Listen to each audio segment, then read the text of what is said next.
Author Lawana Kelly is the CEO of Empower Outlook LLC, the author of Damaged Crowns Still Shine. I am telling my story to make changes and change lives all around the world for women that has been damaged, broken, and even hurt. You can find my book on my website, Amazon, and many other platforms. Queens, no matter what your crown been through, just know it still shine. Welcome to Empowerment Tuesday with Lowana and Chosen. How y'all doing today? Welcome. Let's get right into it. Let's talk about family. Let's talk about it. Yes. I'm excited to be here to, just touch on some things that, not just us, but us as a people that we really want to tap in. We into a new year. We're in the first month of the new year, and we just want to get a collaboration on what is family, what family mean to you, and how is family actually built, and what is it built on. So we're gonna get into the nitty gritty of that. So. All right. My first question to you, Chosen, is what is family? Family is people. It's people that's connected to you spiritually, mentally, and emotionally. That's family. That is family. That's family to me. Okay. That's what I consider family. And then not only that, just being consistent. Being there morally and spiritually and things of that nature. That's what I consider family. A lot of time people can connect other things to family, but that's just not family as far as money and what you can do for a person to keep them around. I don't think that's family. I think that's just a person or people that actually just there to use you. Right. Because I think it is hurtful to have family members only deal with you when it's beneficial. When you have something to offer. Mm-hmm. But baby, when you start struggling, nobody don't know who you are. And why is that? Well, I think in my opinion, they're just not connected to you. It's all about being connected to a person and basically just having a relationship with the person. And I think if you don't have a relationship with whoever it may be, whether it's family, then, it kind of chips away at it, So you don't have that type of feeling that you have for somebody else that you're close to. For example, you can have a friend that you're more closer to than you actually have a family member. Right, because see, blood don't make you family, right? No, absolutely not. I think what makes you family is, like I said, just being there, supportive, and just being consistent with the person. And I think that's just family itself. And I think the word I want to use is wow. I mean, it's so touchy though, and I don't want to go into too many, things, but because I know people may have their feelings about things, but I think just being there for a person and being loyal to them, that's family. Just being loyal. So when you say being there, how should family be there for one another? I think emotionally, when something goes on and you need somebody, you should be able to, your family, you should be able to reach out to them. And like I said, I'm going to be clear about it. It don't necessarily have to be connected by blood. Whoever it may be, that's what family. And a lot of time people think that family is built on because, we have the same blood or we come from the same thing. It's not built on that. It's built on the relationship that you have with the person. And somebody had asked me yesterday about, as far as the family, that you could be a surrogate. Okay. And you could be raised with another family that's not even yours. So is that baby actually their family? Yes. There you go. It's their family. And it's not through blood. So it's being developed. Okay. And that's how family is made. It's being developed. So what would you say, like, far as with relationships between, say, for instance, siblings, mother, father, like say, for instance, if a mother or father that passes, who obligation it is to make sure of that child or that person that just experienced loss is okay? Well, I think that's really touchy, and you have a lot of opinions on that. But I think it's really, I don't think nobody's obligated to nobody other than the parents. The parents are obligated. But they deceased. Now the parents are gone. So now the siblings are not obligated. Okay. It just depends on the relationship, and a lot of things when you do for people, whether it's your sister, brothers, or whoever, it's a courtesy. And it depends on your relationship that, you'll make it, well, this is something I have to do built on this relationship that I have with this person. Okay. Now, say for instance that the parents is out on drugs and you have an older sibling. Is it their responsibility to make sure the younger siblings are okay? Morally, yes. Morally, yeah. But if they're not in that position to where they can take care of you in that capacity, then whose responsibility is it? You can't put responsibility on somebody that can't take it. Because so many people in this world feel like they've been failed by a mother, by a father, by a brother, or by a sister. Do they morally owe them an apology for their failures? Like if they failure to protect a sibling, or they wasn't protected. I mean, do a parent or someone like that owe anybody an apology? A parent? Yeah, a parent or a sibling. I think, morally, yes. We have to take the responsibilities for what we do and our actions. Mm-hmm. And we should, apologize and see where we went wrong and how we can do better. One thing that I know from my experience, and I believe from a lot of others, that we can't go back. We can't go back and we can't go back. So the only thing we can do is start where we at. And we can move forward from that. And that goes to the apology, or where did I go wrong with this? Where did I go wrong with this relationship? How can I fix it moving forward? And I guess, not really guess, but both people have to be in collaboration of that. Why is it that it feel like when you show up at a funeral, your family, you get loved on, you embraced by, oh, cousin, I haven't seen you. Oh, niece, I haven't seen you. Oh, brother or sister, I haven't seen you. I love you. But it's only at a funeral. Mm-hmm. Why is it like that? Why is it like people... Yeah, go ahead. Well, I think, though, it just can't... that type of thing, like certain funerals, it just became tradition. Okay. It's just tradition now. People show up and you hadn't seen somebody and things like that. Or some people show up just to see what's going on, or for, the repast, to eat, the festivities and things like that, to pick up gossip where they hadn't heard from in a while and move on from there. And not to say not all people. Some people comes and, show their respects, but after that, you just don't see anybody, after that. And a lot of people say, well, if you need me, call me and things like that. It's tradition too, because, a couple of days after that, you call a person, they done cut their phone off or they done blocked you. This family member is disconnected. Yeah. So, and it's not that you calling for any financial help or money. It's just you coming from, more respect, or, something, you just need to talk to somebody. A lot of, mental illness is going on, a lot of depression. And when people go through things of trauma, people need people to talk to. Now, why is it when you're alive and struggling, nobody won't be bothered? You don't see nobody. But once you're dead and gone to land in that casket, 1,000 people show up. If you have any comments or questions, please ask them now. It's a good time. But why?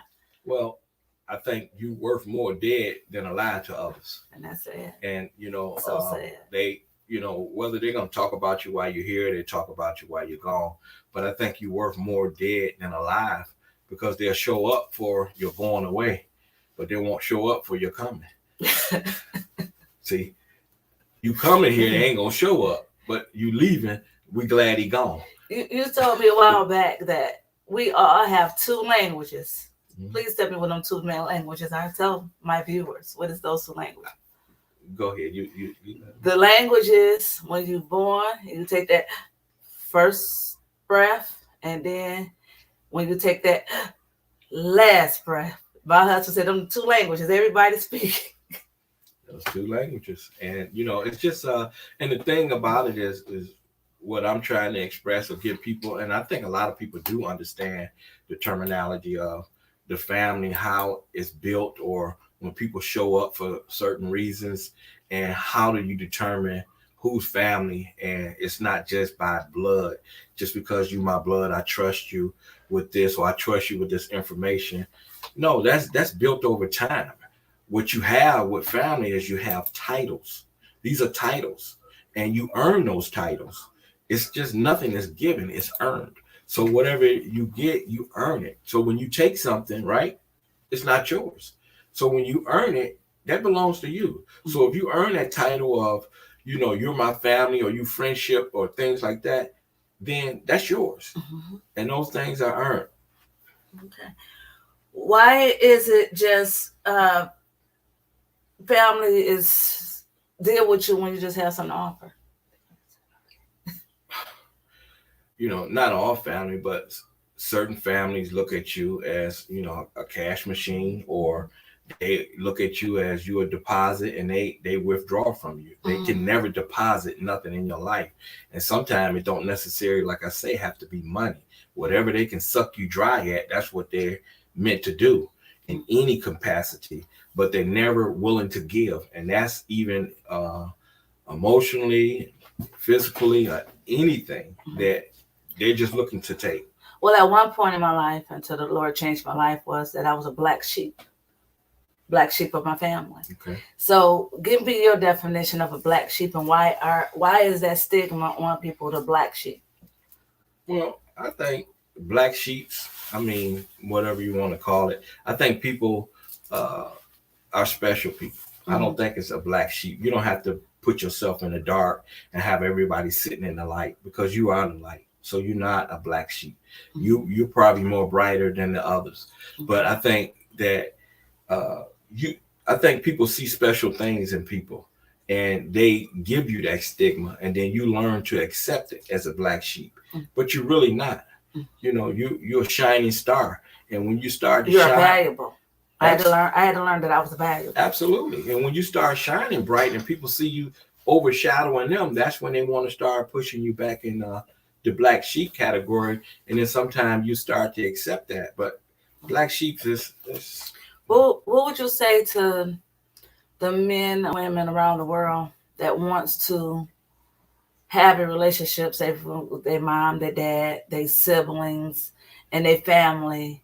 And what would you say about them trying to force a relationship? Because I remember, well, that's the next question. Go ahead. Well, I think that, once people realize that life is short, and sometimes we overlook that because we get caught up in so many things that we're doing, and life just start to get ahead of us, and we don't realize how short it is. We think we got forever to make amends, or to do this part in your life, or accomplish this.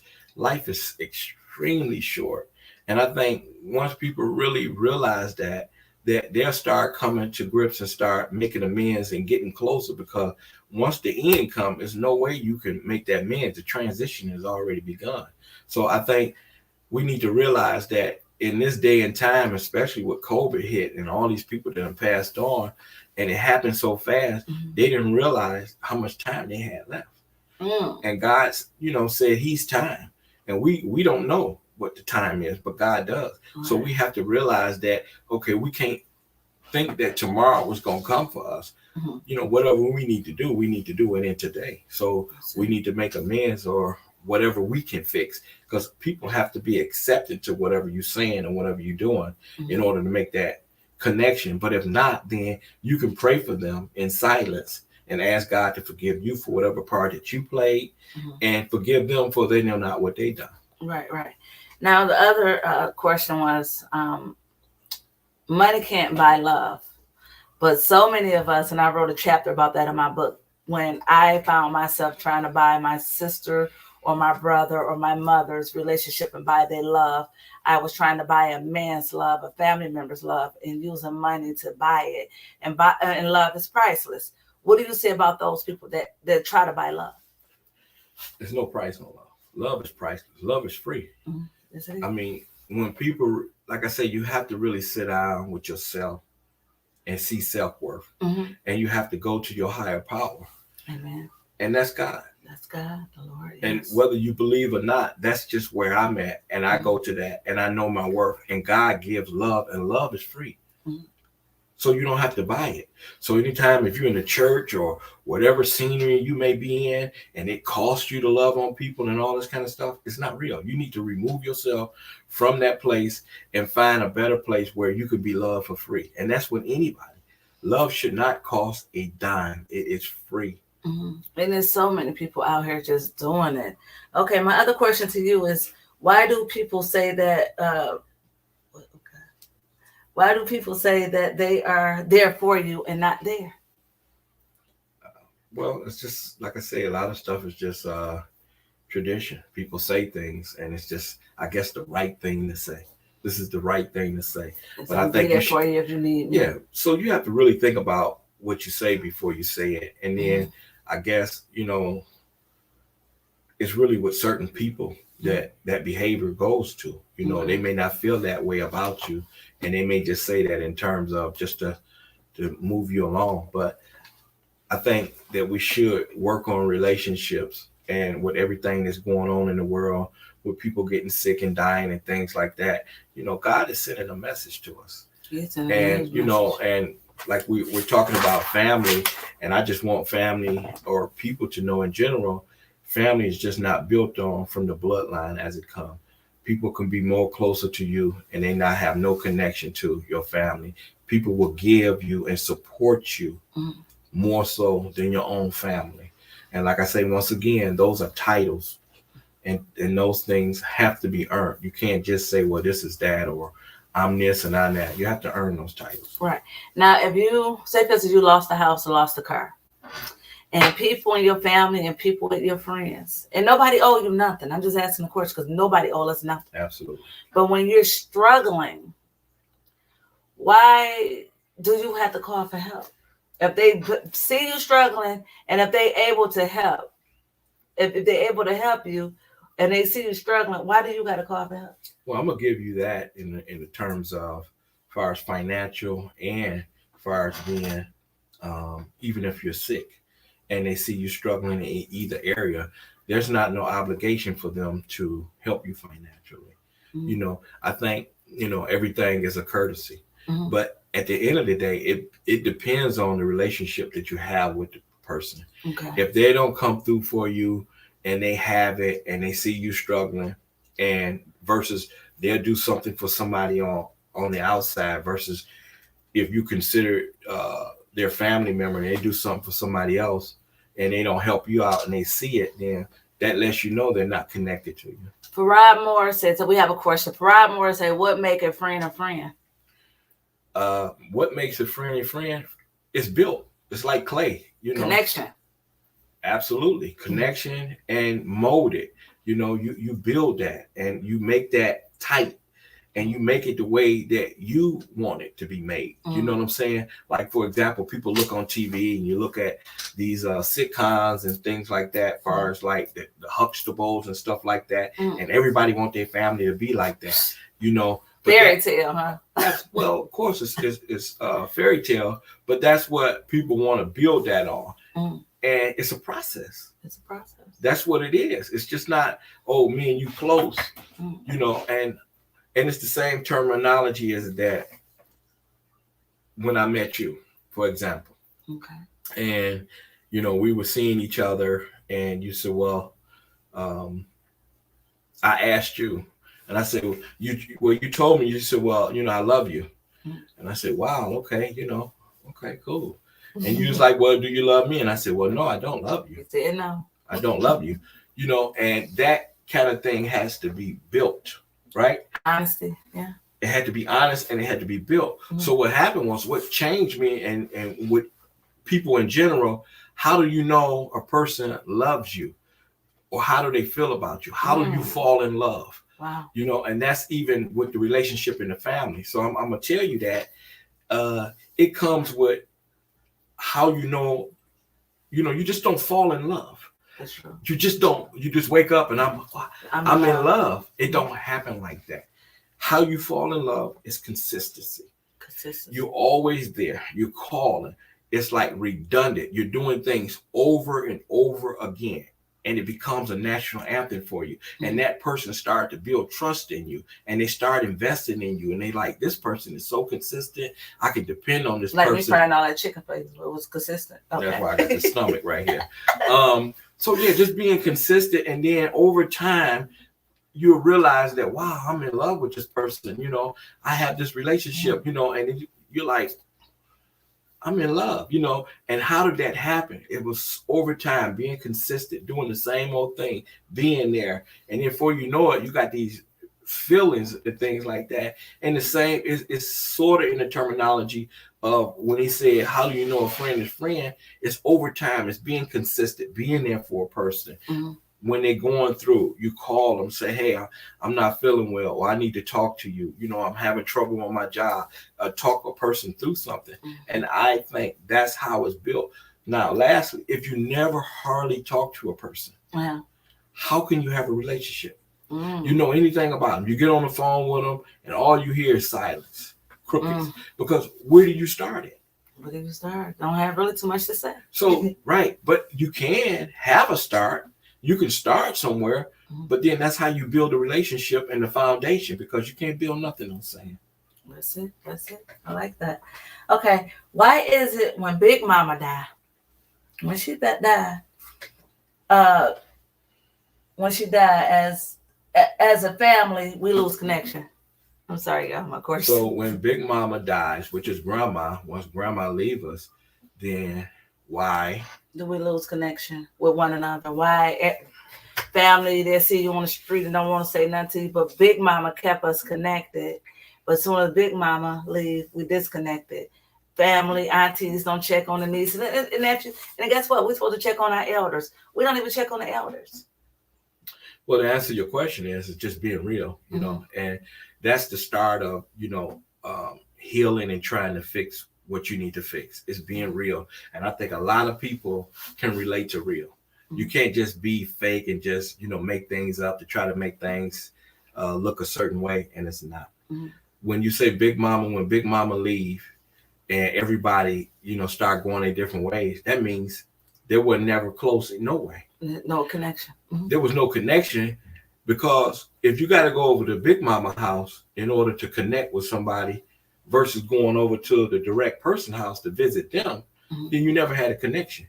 Right. There's nothing there.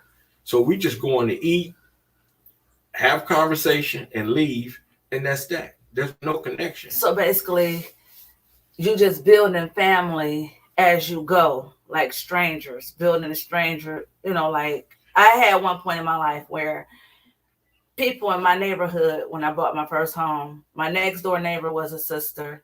My other next door neighbor was a mama. The lady across the street was a grandma. The other lady was an auntie, another auntie. It's like you building your own community of family. Why is that? We are so jealous and bitter with one another. Why is it like that? Time has changed. Time has changed. Time is changing, and you have to change with the time. And it's unfortunate because, back in the day, it wasn't like that. It was family. Family was built. It was made. Mamas and grandma made sure that, and they instilled that in the kids. So that's all they knew. We respected neighbors. We did all that stuff. So that's all they knew. Now it's not being taught. So now their kids and kids and kids have that same terminology of, I'm not going over there. I don't care about such and such. I don't want to see so-and-so. And unfortunately, the mama adapt the same, attitude. So nobody ever gets close. So when you talk about Big Mama dying, everybody go over there to eat, but just really gossiping, trying to see what this person got, or what they're gonna wear. We hope this person done lost this and all this kind of stuff. And it's just unfortunate when somebody is close, they call you, they come see you. And of course, it's COVID now, right? We know that.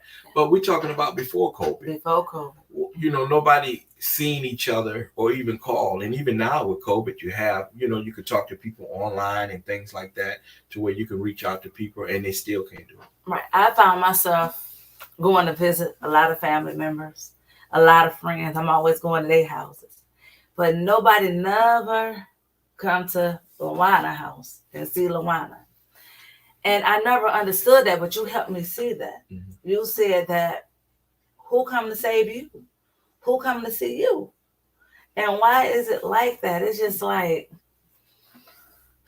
it's like everybody want you to take care of them, but nobody want to come take care of you. Like the saying is, who helped the one that always helping people? Yeah, well, a lot of people want you to support them. They don't want to be the supporter. And that just goes back to, on that building on sand and not on a good foundation. People want you to go to wherever they are, and everybody like a comfort zone. But right. It's okay to come out of your comfort zone to go and support other people. So I think at the end of the day, when you go over your life and the people that's in it, and you see that there's no connection, they never come around. If you're not feeling good, if you're sick or you're in the hospital, you never get a call or nobody see about you, then it's nothing there. You got to actually almost beg people to come see about you. And one of the things that you can't do, you cannot force a relationship. We try that so bad, and I had that problem. I had that problem. I try to force people to love me. Mm-hmm. And if it's not there, it's not there, and that's at the end of the day. And I think it makes you a stronger person if you can be alone. That makes you stronger when you're by yourself. Yeah. Okay, why do family and friends sit back and watch you struggle, but so quick to help a stranger? You don't have a relationship with them. And that's the family. That's the thing that you keep saying, or people, that I have spoken with, and, they had the same issues and things like that in their family. And they will help somebody on the outside, but they won't help you. Then you don't have a connection. They don't feel you. Like if you're hurting, I'm going to hurt with you, right? Right. Because I'm connected to you. You feel my pain. So whoever that you connected to, they're going to feel it. They may not feel it the way that you physically feel, but they're going to feel something that you're going through, and they're going to call you. But if there's no connection, you're not going to get a call. They're not going to come around. And, some people may be in denial to that, but, believe it what you see. Okay, the saying is blood is thicker than water. How's that? I don't think so. I don't think so. I think blood is thick. Yeah, it is thicker than water, but you can get more water than you can blood. Wow. That's deep. Explain that more. Elaborate on that. I'll tell you in this content here, there's more water on the earth than it is land. So you can get more water here than anything in the world. We're more water than we are land. And of course, we'll be more water than we are blood. So the terminology of blood is thicker than water is just untrue. I think it's just something that's said, and people just took that as a slogan and they use it. Blood is thicker than water. But then you have somebody in your family that's blood or close to you that cross you, tell your business, want to destroy you. And, I think it's too thick then. I guess it becomes cement. Why is there more gossip than praying? People don't have a relationship with God. People don't have a relationship with God. Not that, and a lot of people just go to church just to go. You got to have a personal relationship with God to lead and guide you in your life, and whatever you do, you have to have God in it. So if you're doing that and you putting God in everything that you're doing, the decisions that you're making is not going to be your decisions. God going to have a plan with that. So God don't do wrong. God can't go wrong. So if you put God in the equation, then you can't lose. Right. Now, first, like with business or businesses, why is there just so much jealousy and hatred in the family amongst one another? Nobody wants to help another person to get ahead because they're too busy going higher and getting ahead before them. So why is it like that? I mean, I guess it's been like that for a long time. Some things you just can't change, just like certain things in the world, you just can't change. And that's going to be one of them. But hopefully that, people that do hear this would be able to say, well, let me start being a better person and being more supportive to people, to help people up. Because it's like a chain of command, though. If you're in a certain position in your job, eventually somebody has to take that place. And certain people never want to give that position up. Mm-hmm. And that's where they miss it at. So they try to hold on to it as long as they can. And I guess they just fall off. Mm. They just fall out. They fall out of place. So I think some things you're just not going to be able to change. And that jealousy and things like that, that's just going to be, that's rooted. Let's elaborate on the jealousy and the hatred among one another. It's like we are so divided. Family are so divided. And you just get more help and more love from a total stranger than you get from family. It's jealousy and hatred. I mean, like, how could we help my viewers to understand that? Because so many families are struggling. I asked everybody, ask questions and comment. A lot of people struggle with that. And how could we help them get through some of those things, like toxic relationships and families? Well, the thing about it, like you said, when family won't support you versus, the strangers, that's the reason why God made so many people. True. There's going to be people, and he knew that in your family that wasn't going to support you. So he made hundreds and hundreds of millions of people to support you because he already knew that people were going to be jealous. It was in the Bible. That jealousy was in the Bible. You didn't think it was going to come to the earth, and we are already in sin. So you're going to have people jealous of you. So it's going to be people that have no dog in the fight that will support you in the things you do, and the family won't, because they're going to hate to see you elevate and lead them down there, because they don't want to do nothing. They don't want nothing in life. They want everything to be handed to them. So if somebody win $1 million right now today, they family, but mind you, they struggling, ain't nothing. Nobody don't think about them. But if somebody win $1 million today, why people rush and want to love on and to leech on them? Just to get what they can out of them. Whatever they can get from them and drain them dry, then that's what they are. You're going to have people like that, not just in the family. You have those type of people outside of the family also, that just whatever they can get out of you, withdraw from you and suck you dry and move on. And that's just the nature of the beast. Well, were there anything that you wanted to collaborate on as far as family? Well, yeah, family, like I say, in my terms of family, it's not made through blood or things like that. Family is built. It's what you make a family. And you put family together. And you create your circle where people can be loyal to you and you loyal to them. You there for them in their darkest moments, and they there for you. That's what you consider family. Family ain't just pop up out of nowhere at a family gathering and this is family and so and so. And it's been 40 years since you've seen them. You don't know nothing about them. They just have a title. That's it. And that's not family. But it didn't used to be that way. But I just said that in this day and time, it doesn't change.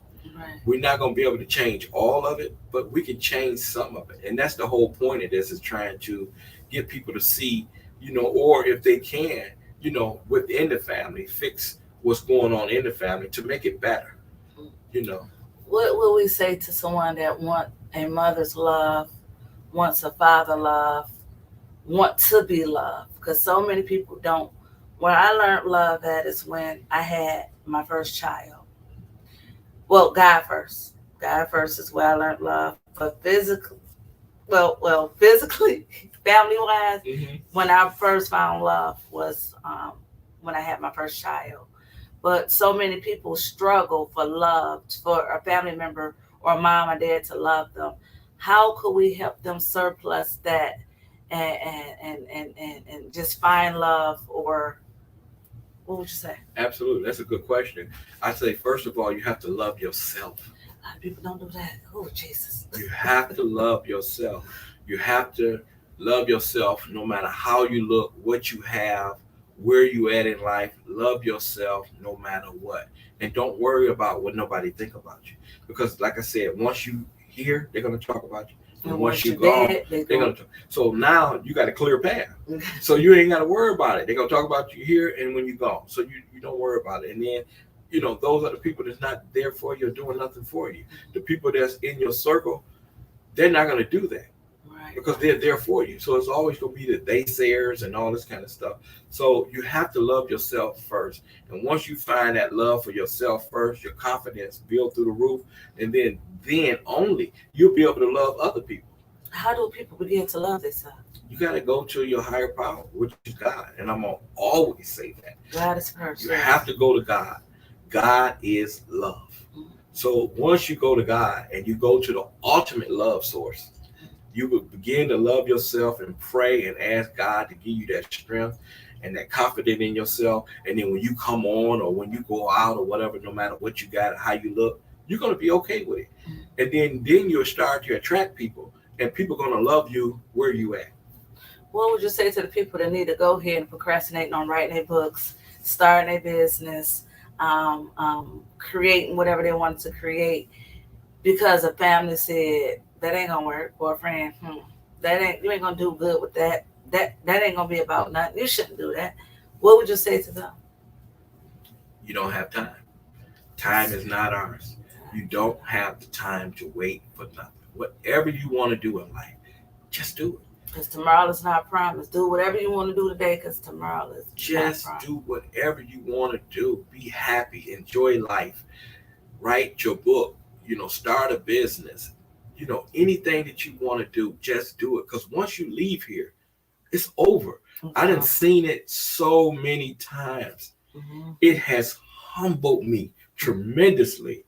I have so much love for people. The people that don't love me, that come against me, and you're always going to have those people, I still love them. And I pray for them at night. And people be like, well, I'm going to pray for you and all this kind of stuff. Actually, I'm not going to, at this juncture, just start praying. But when I go off the air, I'm going to pray for people. And I'm going to make sure that, I pray for folks that even come up against me. Because time is something that we don't have. And that's the thing. Whatever you want to do, just do it. Don't worry about what people think about whether you're going to succeed or you can't do it or you don't qualify. Just do it. Don't be scared and step out on faith. Just do it. Like when I writing my book, Damaged Crown Still Shine, I couldn't worry about what my family was going to say or what my friends was going to say. I had to, and somebody had to instill this to me. I had to do this for me. This was going to free me. This was going to make me feel good. And so do what you can to make you feel good, because sometimes family is not going to push you to do what you need to do and make you feel good. Sometimes it's so much toxic going on in families. It's so much toxic hatred, hurt, all kind of stuff, backstabbing. You gotta keep going. If you living with somebody, get your own place. Just go. Just do you. And this is what we got to get into, that have change our mindsets and get there. We have to get what God wants us to be. Don't stay stuck. Don't stay where you are. Don't stay stuck in depression. Don't get over it. Get through it. That's right. Try to call. I'm sorry. Somebody try to call. Yeah. So we just got to get through whatever we can get through. And as far as like the family, gist of it and a part of the family is that, like I said, we have to work on being better and a better person, better at everything that you do, whether you're a mother, father, brother, sister, mentor, whatever you are. We always have room to improve, to do better.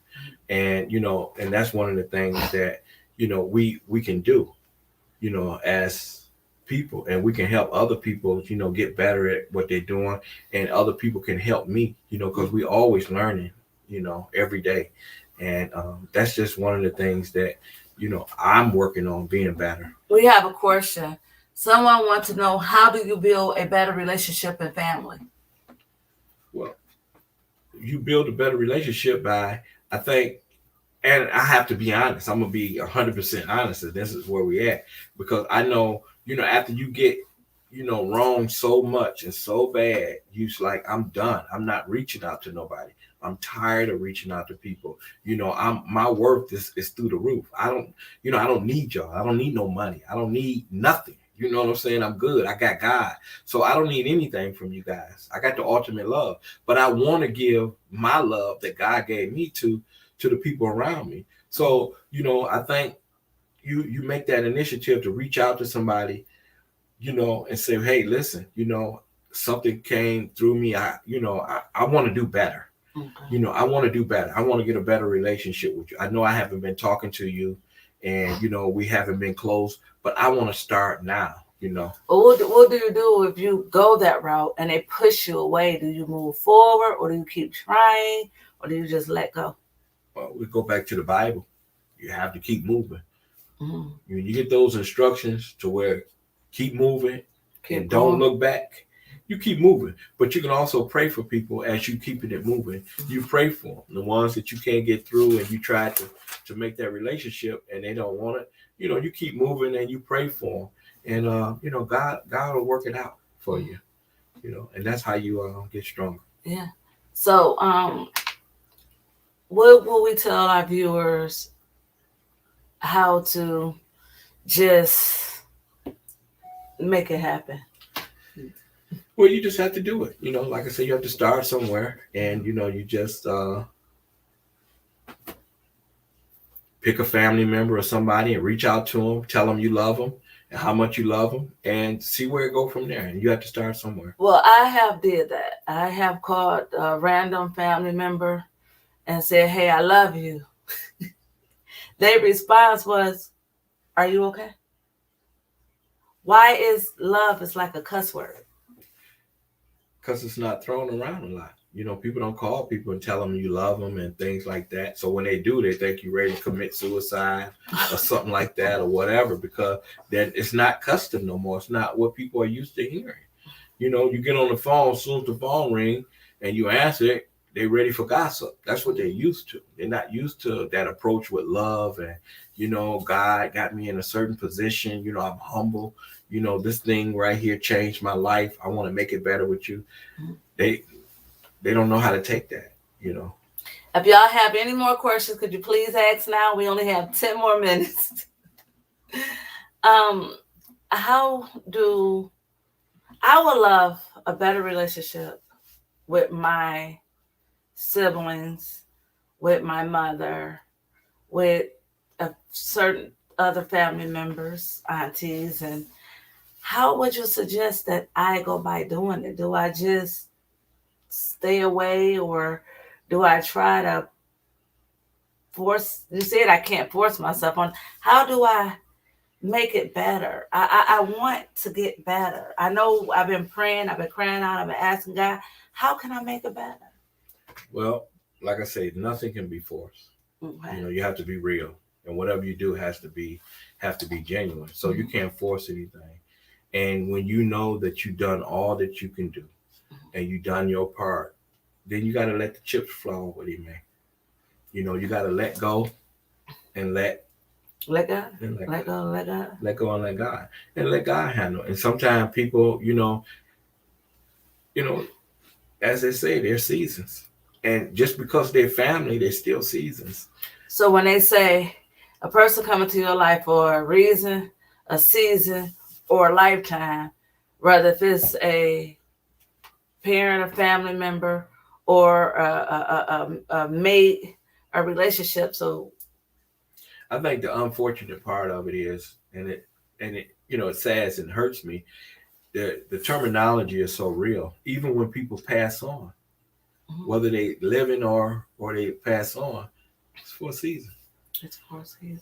And it's all sad. And when people move on, they pass on, and you want them here longer, and you wish you could have them here for a long period of time. But whatever God's reason was, they transition.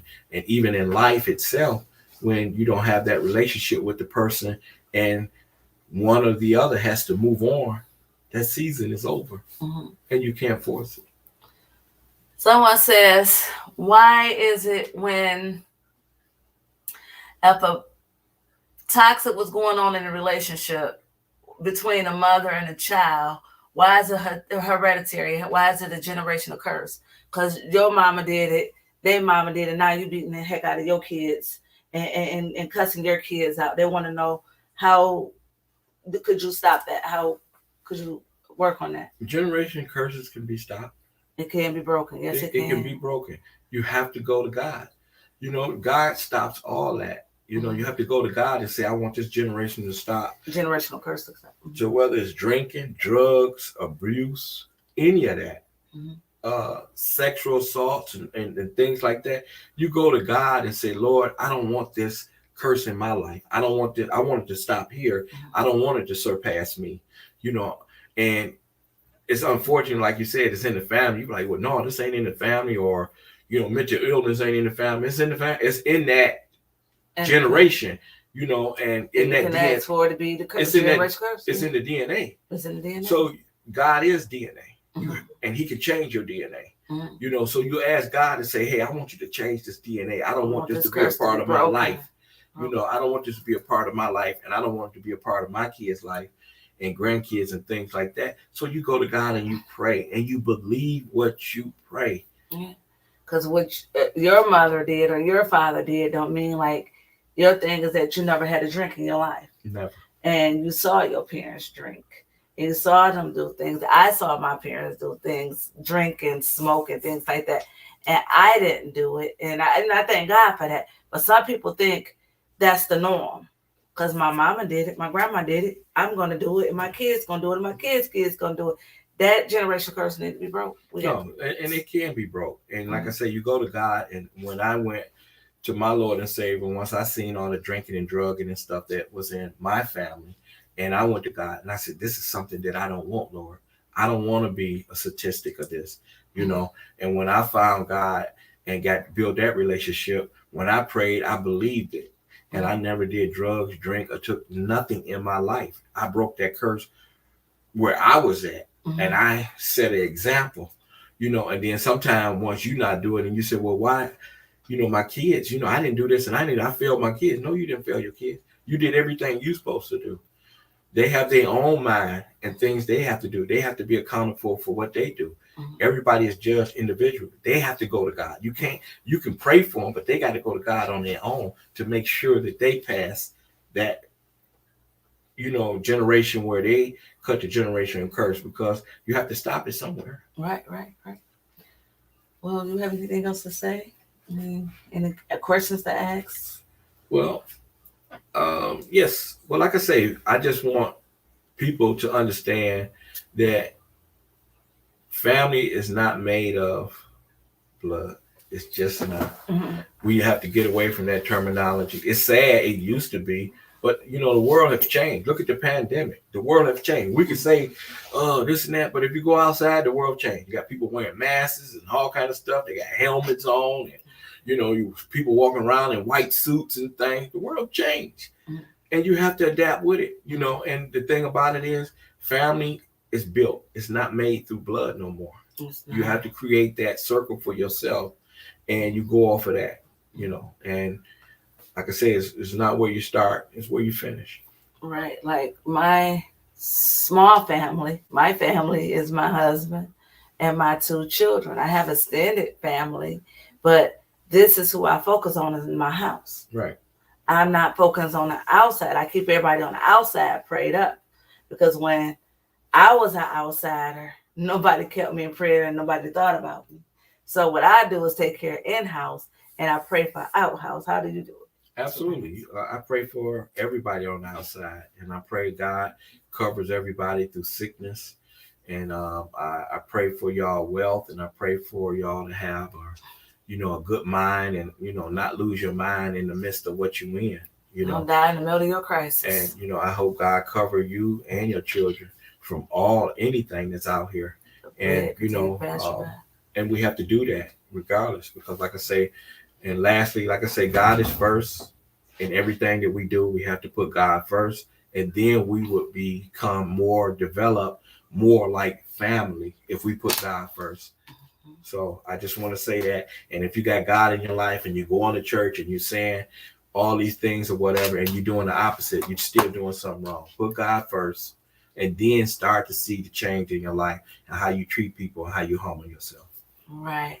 And we thank you all for tuning in. We thank you all for your comments, your questions. Absolutely. And all the love and likes you all show. And one of the other things I want to tell you guys before we leave here, we're going to, the next section is going to be about grief and what else? Depression. Depression. Or do you want to do just grief and loss? We're going to do grief, depression, and loss. We're going to focus on that because people had a lot of losses in their life, a lot of grief, and a lot of depression. And we're going to hit on that because a lot of people I talk to is going through. So we'll see you then. See you soon. Don't forget to subscribe to my YouTube channel. Lawana Kelly is right at the bottom, or my name is right there. So please subscribe, love, like, and share. Thank you all for tuning in. Until next time.